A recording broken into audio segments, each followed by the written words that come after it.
an engagement trigger. This means we need to go now, and what we're going to do is rush in with Into the Void because you take no damage while this ability is active. And you'll notice I am prioritizing shotgun use with this hero because you want to get into close point-blank range and wipe out the enemy, which is exactly what I'm doing. Now, the enemy can see you when you use this ability. There is a slight shimmer to where you move. You're not totally invisible, but you are impervious to damage. You will take no damage, so this means you can use it to close distance. Now, look at my cooldowns. I've actually got the ability available again. There is an enemy player down there. I've killed one member of this squad. There are 2 remaining. So what do? Do I use this ability? Do I hold on to it? Well, I've got high ground position. That means I don't really need to use the ability because I've got the high ground, right? You know, I've got the high ground. It's over, Anakin. It's over. That's what happened.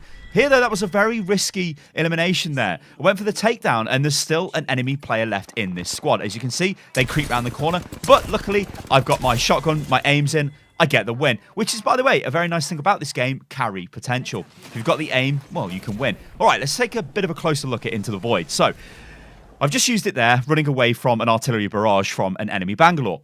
But just take a look at the visual effects as this goes through. Can you see these apparitions appearing? Well, I'll pause it in a second just to show you, but you get a lot of visual interference when you use this ability. This is for balance, because if you could see where the enemy was, you could run right up to them and kill them. This is not real. That's not there. That is completely made up. So when you use the ability, do not home in on these apparitions. They are nothing. Right? I mean, there may be a chance that sometimes it could be something, but don't. Just ignore them. Carry on with your set path. Now, let's talk about the other use for Into the Void. This is to avoid damage, right? I don't know where this damage is coming from. I'm like, oh my god, I'm getting shot from behind. What the hell? I pop Into the Void because I'm impervious to damage. When I do this, I'm invulnerable. I can get into a nice position, check out my surroundings, and see what's going on. Now, in this example here, I'm being chased, so I use Into the Void to get myself into a better position because this guy basically had me banged to rights. He was going to kill me. Now, the thing is, I've got him knocked down. I'm going to finish him quickly, but his squad mates will see him on the minimap like a goddamn Christmas tree, and they'll be attracted to that thing like locusts. Look at this guy. He comes running in. It's like, oh my god, I'm severely outgunned here. I've took a lot of damage. I've got no shields. I've got under half health. I need to get away. So I pop Into the Void again to run away. It is so powerful, this ability is. Now what I'm going to do is use my interdimensional rift. So this is comboing, chaining my abilities together to get the hell out of this fight because I do not want to fight that Gibraltar because he's probably going to destroy me because I've got no shields. And he seemed to have a shotgun as well. I mean, he did quite a bit of damage to me. At least I think he had a shotgun and I get away. One thing to notice with the rift as well, notice the energy at the top of the screen. When that reaches 0, the rift will automatically deploy. As you can see, there's my rift. And I'm miles away from where the fight was, and you'll notice that I actually move faster while using the rift as well. Okay, let's talk about the passive ability. Now, you may have just caught an audio prompt there and seen the prompt on the screen, but it happens a bit quick, so I'm going to slow this down and show you guys again. Now watch this. Warn teammate is bound to H. An enemy is basically looking at me. If I press H, it will highlight the direction of that enemy to my team and say, oh, I think there's somebody over there. This actually is a really good ability, but you have to be aware of when this is proccing and when you need to use it. And proccing, of course, is when it's being triggered. All right, let's talk about the interdimensional rift. Now, you can use this for transport. Look at my team. It's all over the place. So what I'm going to do is drop down an interdimensional rift to allow them to rapidly, or for me and the player with me, to rapidly catch up with that player on our squad who is miles away. You need to stay with your squad in this game. If you don't, you will die. It's super simple advice. Just stay with your squad at all times. Now, there are things you can do with the portal. Really cheeky stuff. So you can use this to go and save people when they're downed. So you can run up to them, drop the portal on them, teleport them back through the portal, back to safety, and all kinds of mad stuff. It's a really super cool ability. Because, ladies and gentlemen, you are damn right, we are now playing with portals, and it's absolutely beautiful. So, remember, you can be super creative with this. Tons of things you can do with it. And here's another example. So, our squad here, we're kind of pinned down. The enemy have got high ground position. They've got snipers. They're putting damage into us. I've taken a load of damage. You can see me frantically trying to recover my shields. My whole squad is here. They're trapped. Hold up. They're not trapped because I can just create a rift, run away at a high speed, and set the rift up on a flank, and then we can push the enemy squad from a position that they don't expect because they think we're pinned down. That is super powerful. Engagement position in this game is so powerful. If you get it worked out, it is phenomenally good. Okay, as you can see here again, this is just reaffirming how to use the portal, right? Get people to go through it. It's totally cool. The distance on it is massive. Fantastic. Always use the portal when you can to move your team around. Okay, so I think it goes without saying this hero is super, super fun. It's got two very powerful abilities, but the thing with Apex Legends is, in this game, it's not like... You guys have played a lot of Overwatch. I've played a lot of Overwatch, or even you know about Overwatch. The game has got extremely powerful ultimate abilities, which just completely win the game, right? They're massively over the top.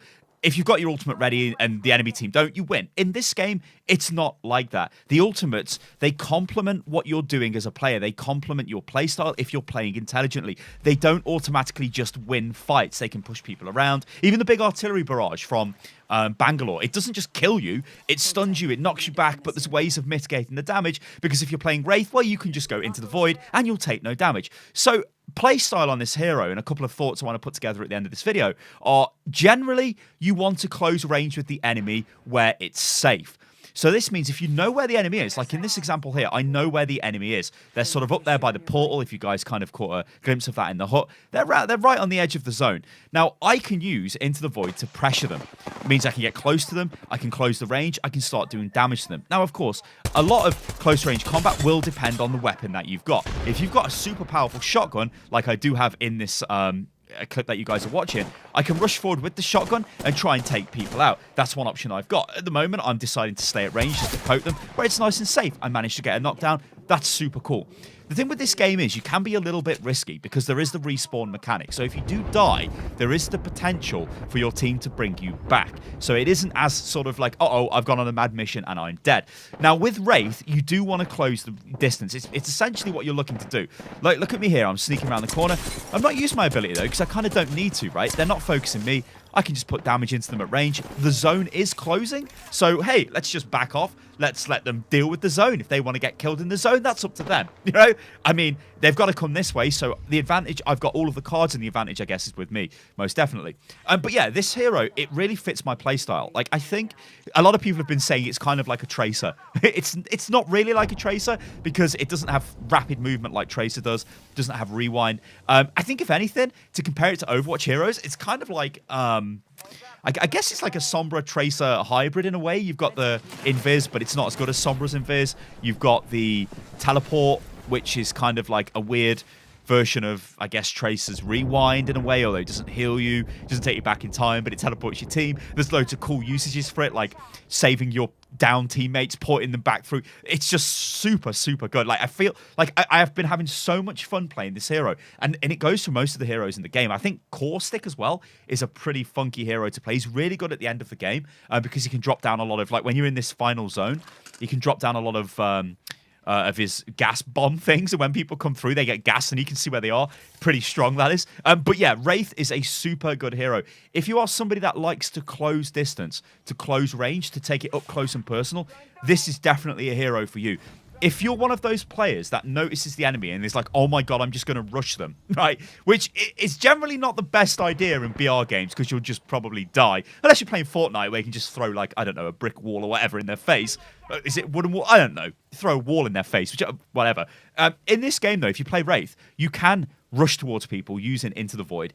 They will see where you are if they've got eyes and they're looking right at you, right? If you're clever and you flank around the side, then sure, that's cool, that's fine. But if you rush towards them using Into the Void, you won't take damage. And when you come out of it, there's going to be a very quick gunfight. And if you can see that they've got a rifle, maybe they've got an assault rifle, even a sniper rifle, and you've got the shotgun or one of the shotguns, the auto shotty, this shotgun, whatever, the Mozambique, whatever you've got, you get in their close range, you are going to do so much damage to them, you're probably going to win that fight. And it's something you need to be aware of.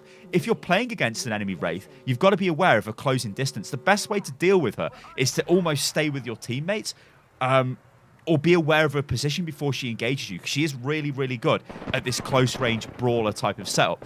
All right, let's just take a look at the end of this game here. So it went a little bit quiet for a second there. We were doing the right thing. We had the zone. They've got to come to us. It's pointless us running out. I'm going on a bit of a flank. I noticed them on the side. Going to put a bit of pressure in, miss a few shots, but hey, that's how it goes.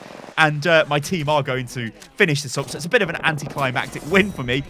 But I am the champion. Ladies and gentlemen, Let me know what you think about this in the comments below. Wraith is a super fun hero. I plan to do guides on all of the heroes. Hopefully, you're more equipped now to play this hero, and she's not as baffling as maybe she was to begin with. Like I said, yeah, we're going to do more guides on this game. I'm planning on doing more coverage of this game because I'm really enjoying it, guys. It's so much fun. Oh my god. Ladies and gentlemen, I've been Stylosa, and this is Unit Lost. You can follow me on Twitter, which is @Stylosa. I'm also on Instagram, which is @Stylosa. Especially if you like pictures of mountain biking. I do a lot of that. And yeah, if you enjoyed the video, then subscribe to the channel, click the bell, and I will catch you lovely lot on the next one. Toodaloo.